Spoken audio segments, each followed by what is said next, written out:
Je le dis aujourd'hui avec une forme de gravité, si nous ne réagissons pas collectivement, nous nous exposons à un risque élevé de reprise épidémique qui sera difficile à contrôler.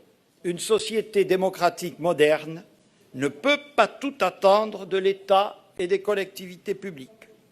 Chacun détient et exerce une part de responsabilité. Nous devons tous être responsables.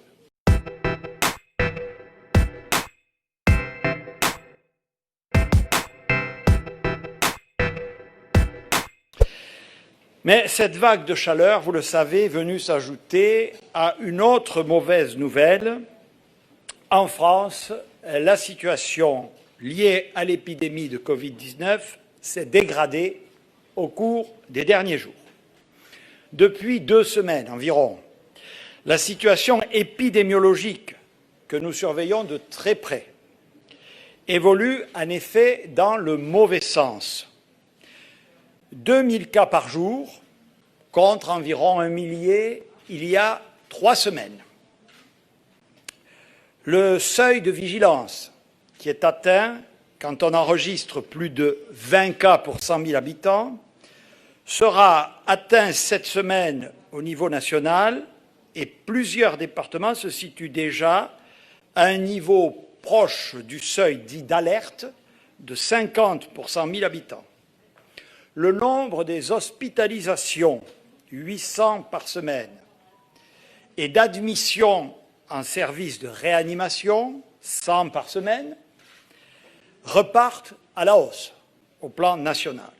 25 nouveaux clusters sont identifiés chaque jour, contre environ 5 par jour il y a 3 semaines.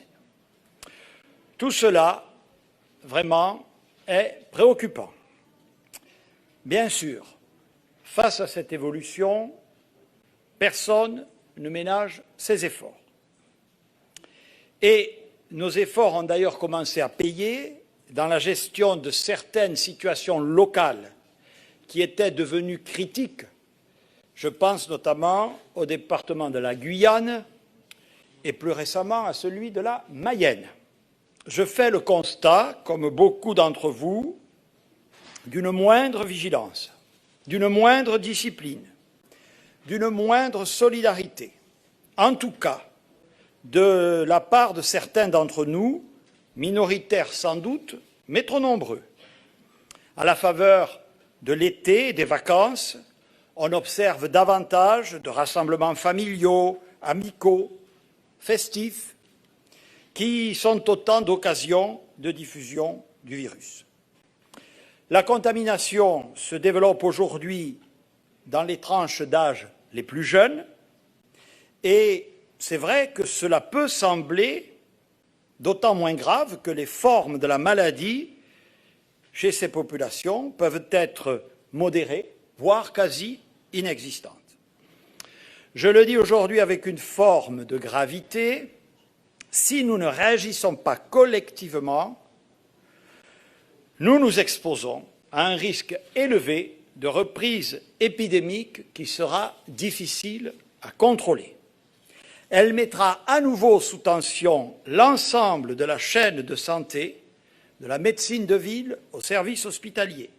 Elle mettra aussi sous tension notre économie, notre système éducatif, notre vie collective et culturelle.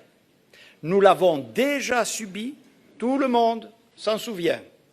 Et je crois pouvoir m'exprimer au nom de tous, personne ne souhaite le vivre à nouveau. Je le disais tout à l'heure, un Conseil de défense et de sécurité nationale a été réuni ce matin.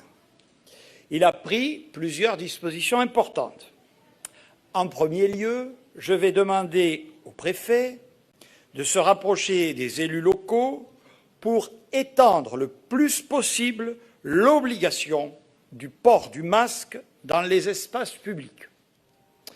Nous allons également intensifier, Monsieur le Président, nos actions dans la vingtaine des plus grandes métropoles nationales où se concentre une population nombreuse et des grands rassemblements.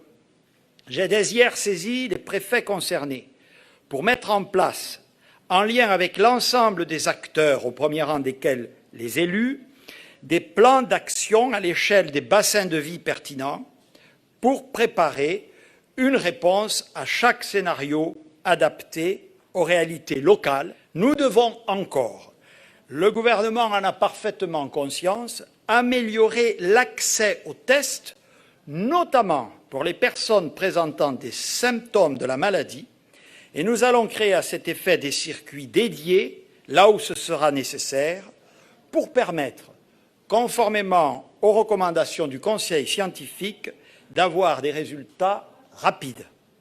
Nous allons également améliorer nos capacités de test pour tous les territoires ou toutes les populations à risque spécifique, au-delà des seuls clusters.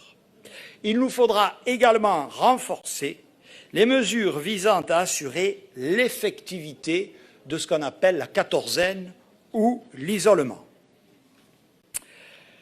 Le Conseil a également décidé de prolonger jusqu'au 30 octobre prochain l'interdiction des événements de plus de 5000 personnes, avec la possibilité pour les préfets d'y déroger sous respect de vérification du strict respect des protocoles sanitaires. Nous allons par ailleurs renforcer nos actions de communication et de pédagogie, tout particulièrement à destination des jeunes et des populations, je l'évoquais tout à l'heure, qui peuvent se sentir à tort moins exposées. J'ai également demandé qu'une attention particulière soit portée aux plus vulnérables, notamment les personnes âgées ou en situation de handicap, isolées, et les personnes en situation de précarité, mais aussi à certains territoires qui apparaissent comme plus éloignés géographiquement ou socialement du système de santé. Mais rien, et c'est peut-être l'essentiel de mon message, ne sert de prendre des mesures si celles-ci ne sont pas respectées de manière satisfaisante. Nous allons en conséquence intensifier les actions de contrôle pour nous assurer de l'effectivité des dispositions déjà décidées et renforcées par celles qui ont été prises ce matin. Chaque préfet devra élaborer un plan de contrôle ciblé dans son département. Ce plan portera sur le respect de l'ensemble des règles et principes destinés à prévenir la propagation du virus.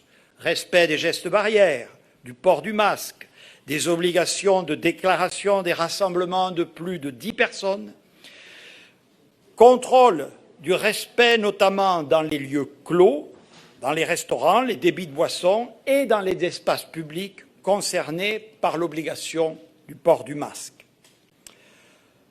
Ce renforcement de nos contrôles mobilisera nos forces de police et de gendarmerie sur le terrain et conduira à verbaliser les manquements quand ils seront constatés. Nous associerons évidemment les maires, autorités de police locales et les polices municipales. Les textes seront par ailleurs modifiés pour permettre aux représentants de l'État de tirer toutes les conséquences de ces contrôles au-delà des amendes. S'agissant des établissements relevant du public, alors que la seule alternative actuelle est l'ouverture ou la fermeture totale, sera prévue la possibilité de fermeture partielle, par exemple au-delà d'une certaine heure, et cette souplesse pourra également être utilisée pour faire face à une dégradation locale de la situation épidémiologique. Une société démocratique moderne ne peut pas tout attendre de l'État et des collectivités publiques. Chacun détient et exerce une part de responsabilité. Nous devons tous être responsables. Nous devons tous être responsables.